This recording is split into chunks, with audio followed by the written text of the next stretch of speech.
শেষ জামানায় সত্য হবে মিথ্যা, মিথ্যা হবে সত্য।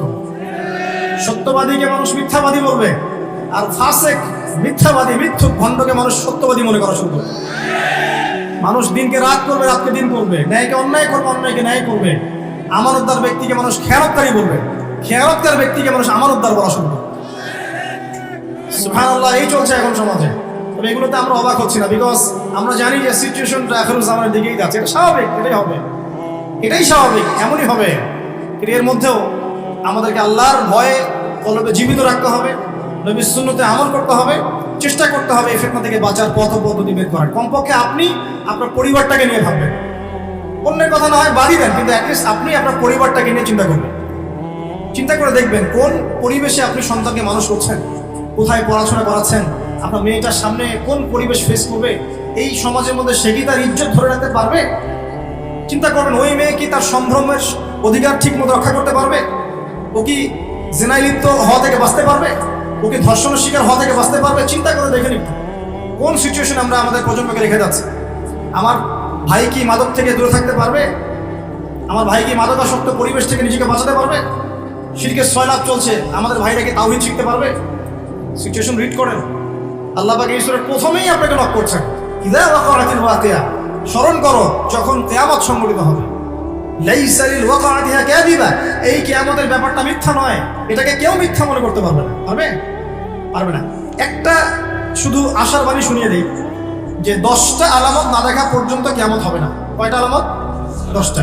তার মধ্যে প্রথম হচ্ছে মাসিহুদ দাজ্জাল, 2 ইয়াজুজ আর মাজুজ, 3 নবী ঈসা আলাইহিস সালামের আগমন, 4 দাব্বাতুল আরদ, 5 ইয়েমেন থেকে আগুন বের হবে, 6 3টা ভূমিকম্প, পূর্ব দিকে একটা, পশ্চিমে একটা, মাঝখানে একটা, 7 এই যে সরি এটা ছিল 4 5 6 7 8, 8 নাম্বার হচ্ছে আপনার পশ্চিম দিক থেকে সূর্য উদয়, একটা হচ্ছে দাব্বাতুল আরদ বলছে।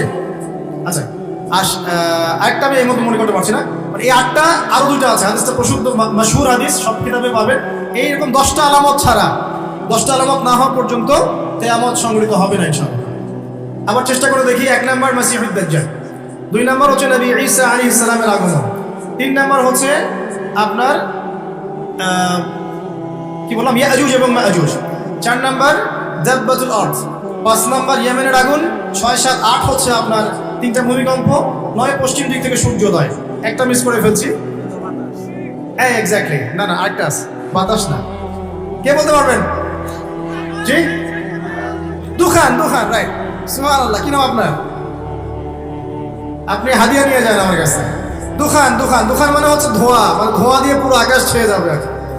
তো এই 10টা কি এসেছে? 10টা এসেছে কি? 10টার একটাও কিন্তু আসে না, কিন্তু মাইনর গুলো কিন্তু সব দেখতে পারবেন না? এই উঁচু উঁচু বিল্ডিং এর প্রতিযোগিতা দেখা যায়, সমাজের সবচেয়ে দরিদ্র মানুষ যে উঁচু উঁচু বিল্ডিং নির্মাণ করছে, এটা কি দেখা যাচ্ছে? সর্বস্তরে সুদ দেখা যাচ্ছে, জেনা বাড়ছে না কমছে? মাদকদ্রব্য বাড়ছে না কমছে? অশ্লীলতা বেহায়াপনা বাড়ছে না কমছে? এই যে নগ্ন মুভিজ, পর্নোগ্রাফি বাড়ছে না কমছে? মুসলিমদের ফাটল বিভক্তি বাড়ছে না কমছে? সময় সংকীর্ণ হচ্ছে কিনা? আল্লাহর আযাব গজবগুলো আসছে কিনা একটা একটা? মুসলিমরা সারা বিশ্বে মার খাচ্ছে কিনা? কতগুলো নেবেন? নারীরা কি ছেলেদের পোশাক করছে? ছেলেরা কি মেয়েদের পোশাক করছে? বলতে গেলে এটা নিয়ে আলোচনা করতে হবে। পরে নিয়েন, যেগুলো 10টা বাদ দিয়ে যতগুলো দেখা যায়, এগুলোর প্রায় 95% আমরা সমাজে দেখতে পাচ্ছি না? আচ্ছা, আল্লাহ পাক আপনাকে শুরুতেই সতর্ক করছেন যে আপনাকে আগে কিয়ামত সম্পর্কে সতর্ক থাকতে হবে। লাইসা লিল ওয়াকাআতিহা কাযিবা, এটাকে কেউ মিথ্যা প্রতিপন্ন করতে পারবে না। তারপর কি? খাফিদাতুর রাফিআ, এটা কিছু মানুষকে উঁচু করবে, কিছু মানুষকে নিচু করবে। মানে যারা দুনিয়াতে আল্লাহ পাকের হুকুম আহকাম মেনে চলবে, কিয়ামতের মাঠে মাথা উঁচু করে থাকবে ইনশাআল্লাহ। আর যারা দুনিয়াতে আল্লাহ পাকের বিধিবিধানে পরোয়া করবে না, তার অবনত চিত্তে থাকবে, মাথা নিচু হয়ে যাবে ইনশাআল্লাহ। আজকে দুনিয়ায় মাথা উঁচু করে লাভ নাই, যদি আল্লাহ এবং তার রাসূলের বিরুদ্ধাচরণ করেন, কাল কিয়ামতে মাথা হেড হয়ে যাবে ইনশাআল্লাহ।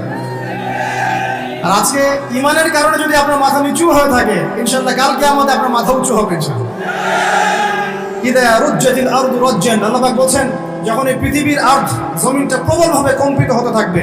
যেমন একটা সূরা আছে না, ইযা যুলজিলাতিল আরদু জিলজালাহা ওয়া আখরাজাতিল আরদু আসকালাহা ওয়া ক্বালা লিল ইনসানু মা লাহা। তো এটা এই সূরার সাথে কানেক্টেড। আমি বললাম যে একটা আয়াত আরেকটা আয়াতের সাথে কানেক্টেড। ঠিক আছে, বুসাতিল জিবালু বাসসা, এই যে পাহাড়গুলো দেখছেন, এই হিমালয়, মাউন্ট এভারেস্ট, হাবি জাবি যত কিছু সবগুলো ধুলা হয়ে যাবে। কি হয়ে যাবে? চিন্তা করতে পারেন কিয়ামতের প্রকম্পন কত ভয়াবহ হবে। এত বড় বড় পাহাড়গুলো, আর পাহাড় সম্পর্কে যারা একটু পড়াশোনা করেছেন, পাহাড়ের বেশিরভাগ অংশ কিন্তু মাটির নিচে আছে। এটা পেরেকের মতো গেঁথে দেওয়া আছে, উপরে শুধু অল্প একটু অংশ দেখা যায়, নিচেই বেশি অংশ আছে। এই পুরো পাহাড়টা ধুলিকণা হয়ে যাবে, ধুলিকণা। আল কারিয়াতু মাল কারিয়া ওয়া মা আদরাকা মাল কারিয়া ইয়াওমা ইয়াকুনু নাসু কাল ফারাশিল মাবথুস ওয়া তাকুনুল জিবাল কাল ইহনিল মানফুস। এই যে হচ্ছে আপনার পাহাড়ের কথা দেখেন, আসছে পাহাড় একদম ধুলো হয়ে যাবে। আল্লাহ পাক আরো বলছেন فكانت هباء منبثا وكنتم ازواجا ثلاثه। এবারে এই কিয়ামতের মাঠে মানুষ যখন উঠবে তখন তিনটা দল হয়ে যাবে। কয়টা দল? তিনটা। একটা হচ্ছে আসহাবুল মাইমানাতি মা আসহাবুল মাইমানা, একটা হচ্ছে ডানপন্থী, কতই না সৌভাগ্যবান সেই ডানপন্থীরা। ওয়া আসহাবুল মাশআমাতি মা আসহাবুল মাশআমা, একটা বামপন্থী, কতই না হতভাগা সেই বামপন্থী। ওয়াসাবিকুন আস-সাবিকুন, আরেকটা হচ্ছে অগ্রগামী দল, যারা পৃথিবীতে ইমানের এবং আমলের সব কাজে অগ্রগামী ছিল। তো কিয়ামতের মাঠে তিন দল হবে। উলাইকাল মুকাররাবুন, এরা হবে আল্লাহ পাকের নৈকট্যশীল বান্দা। ফি জান্নাতিন নাঈম, এরা জান্নাতুন নাঈমে থাকবে, মানে যেটাতে স্বাচ্ছন্দ্যময় একটা জান্নাতে তারা বসবাস করবে ইনশাআল্লাহ তাআলা।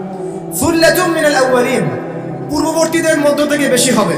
ওয়া কলিলুম মিনাল আখিরিন, এবং শেষ জামানার লোকদের মধ্যে কম হবে। তাই না? যত দিন যাচ্ছে তত মানুষ খারাপ হচ্ছে না? তো এই জন্য আগেকার মানুষদের মধ্যে থেকে বেশি জান্নাতে যাবে। তবে একটা সুসংবাদও আছে, একটু পরে আল্লাহ পাক আবার এটাও বলেছেন যে সুল্লাতুম মিনাল আউয়ালিন ওয়া সুল্লাতুম মিনাল আখিরিন, এটাও বলেছেন যে প্রথম দিকের মানুষ থেকেও বেশি, শেষ থেকেও বেশি।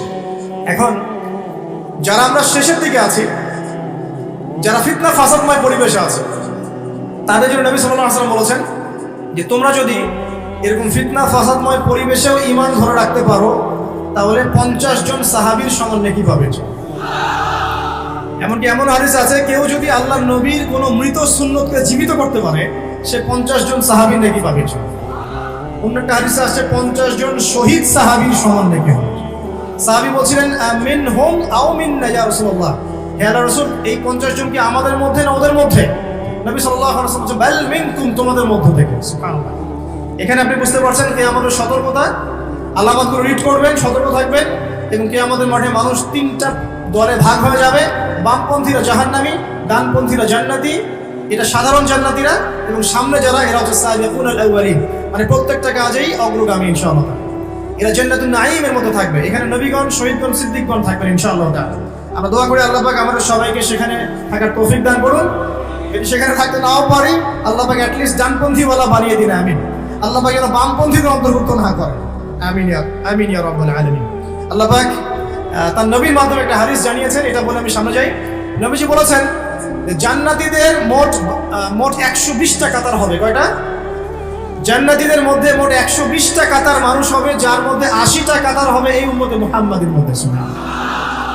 এবার খুশি? আলহামদুলিল্লাহ। তাহলে 80টা কাতার ইনশাআল্লাহ আমাদের হবে। এবার একটা কষ্টের হাদিস শুনেন। নবীজি বলছেন যে ইন্না বানি ইসরাঈল তাফাররাকাত আলা 72 মিল্লা ওয়া তাফতারিকু উম্মতি আলা 73 মিল্লা। নিশ্চয়ই বনু ইসরাঈলরা 72 দলে ভাগ হয়ে গিয়েছিল, আর আমার উম্মাহ ভাগ হয়ে যাবে 73 দলে। কয় দলে? কুল্লুহুম ফিন্নার, প্রত্যেকটা দল জাহান্নামী, ইল্লা মিল্লাতান ওয়াহিদাতান, শুধু একটা মাত্র দল জান্নাতি। কিলা, বলা হলো মান হিয়া, ইয়া রাসূলুল্লাহ, ইয়া রাসূল, তারা কারা?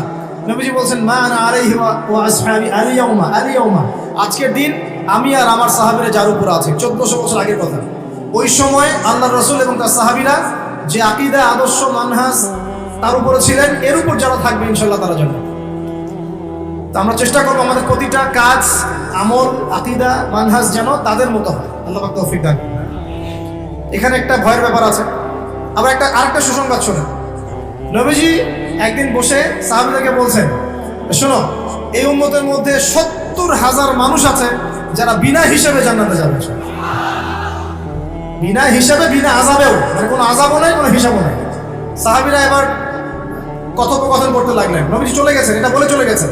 সাহাবীরা বলছেন যে তারা কারা হতে পারে, পরামর্শ করছেন। হয়তোবা তারা মুজাহিদরা, হয়তোবা শহীদরা, হয়তোবা অমুক, হয়তোবা তমুক। নবীজি আসলেন, এসে বললেন তোমরা কি নিয়ে কথা বলছো? সাহাবীরা বলছেন আমরা ডিসকাস করছিলাম যে ওই 70,000 কারা হতে পারে। নবীজি বলছেন সাল্লাল্লাহু আলাইহি ওয়াসাল্লাম, শুনে রাখো ওই 70,000 মানুষের বৈশিষ্ট্য মূলত চারটা। কয়টা?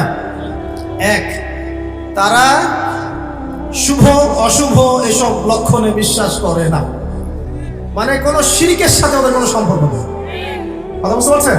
আর আপনি তো ওই যে পেপার খুললেই দেখবেন কন্যা রাশির এই, সিংহ রাশির এই, ওই যে জ্যোতিষী আপনাকে শুভ বলছে, এটা অশুভ। আবার আপনি বলছেন হ্যাপি বার্থডে, হ্যাপি মানে কি? শুভ। হ্যাপি বার্থডে মানে শুভ জন্মদিন। তো আপনার ওই দিনটা যে শুভ হয়ে যাবে কে গ্যারান্টি দিয়েছে? গ্যারান্টি আছে? আবার ওই যে কিছু উদ্বোধন করবেন, ফিতা কাটলেন, পাখি উড়িয়ে দিলেন, শুভ। বাসা থেকে বের হচ্ছেন, বিড়াল সামনে দিয়ে চলে গেল, একটু বসে যাই, যে অশুভ। আপনি অশুভে বিশ্বাস করছেন। ওই 70,000-এর প্রথম বৈশিষ্ট্য হচ্ছে তারা কোনো শুভ অশুভ বিশ্বাস করে। মনের মধ্যে এমন যদি ধারণা আসে, একটা দোয়া করে নেবেন। বলে দেবো দোয়াটা, আল্লাহুম্মা লা তায়রা ইল্লা তায়রুক ওয়ালা খায়রা ইল্লা খায়রুক ওয়ালা ইলাহা গায়রুক। হে আল্লাহ, তোমার দেয়া মন্দ ছাড়া কোনো মন্দ নাই, তোমার দেয়া কল্যাণ ছাড়া কোনো কল্যাণ নাই, ওয়ালা ইলাহা গায়রুক, আপনি ছাড়া কোনো ইলাই নাই। ব্যাস, তাওহীদে থাকবেন। এক নাম্বার। দুই, তারা আগুন দিয়ে শেক দিয়ে দিয়ে গায়ে চিকিৎসা করে না। একটা শ্রেণী ছিল ওই সময় মাজুস, যারা অগ্নি পূজারী ছিল, আগুনের মধ্য দিয়ে তারা চিকিৎসা গ্রহণ করতো এবং তারা আগুন উপাসনা করতো। এখান থেকে নিষেধ করা হচ্ছে। তিন নাম্বার, তারা শরীরে কোনো উল্কি অঙ্কন করে না। উল্কি মানে কি? যে ট্যাটুস আপনারা অঙ্কন করছেন, অনেক ভাই জিম করে ট্যাটু বানায় আর কি। তো একটু আগে ভাইয়ের জিম থেকে ঘুরে আসছি, আলহামদুলিল্লাহ। অনেকদিন আগের স্মৃতি মনে পড়ে গেল আর কি।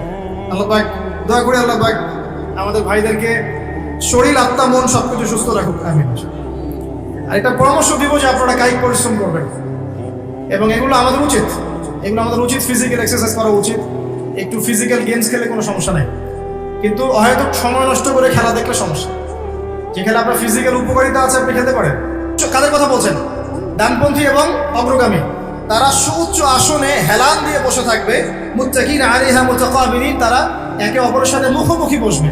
পরিবেশটা চিন্তা করেন, হেলান দিয়ে আয়েশ করে মুখোমুখি বসে থাকবে ইনশাআল্লাহ তাআলা জান্নাতীরা। আল্লাহ পাক আরো বলেন, ইয়াতুফু আলাইহিম উইলদানুন মুখাল্লাদুন, তাদের চারপাশে ছোট ছোট গিলমান যারা থাকবে তারা ঘোরাফেরা করবে। জান্নাতে এমন গিলমান থাকবে, গিলমান খাদেম, ছোট ছোট বাচ্চা যাদের চেহারা হবে মণিমুক্তার মতো, এরা চারপাশে ঘুরতে থাকবে। কি নিয়ে ঘুরবে? বিআকওয়াবি ওয়া বারিক, এই যে কাপ, গ্লাস, জগ, ওয়া কাসিন মিন মাইন, এবং পানপাত্র, সুরা, যেই মাদক আল্লাহ পাক আপনার জন্য হারাম করেছেন দুনিয়ায়, জান্নাতে ইনশাআল্লাহ স্পেশাল আপনি ড্রিঙ্কস পান করতে পারবেন। এবং সেটা খেলে কোনো মাদকতাও আসবে না ইনশাআল্লাহ তাআলা, কোনো শরীরে কোনো ক্ষতিও হবে না, বরং উপকার হবে ইনশাআল্লাহ।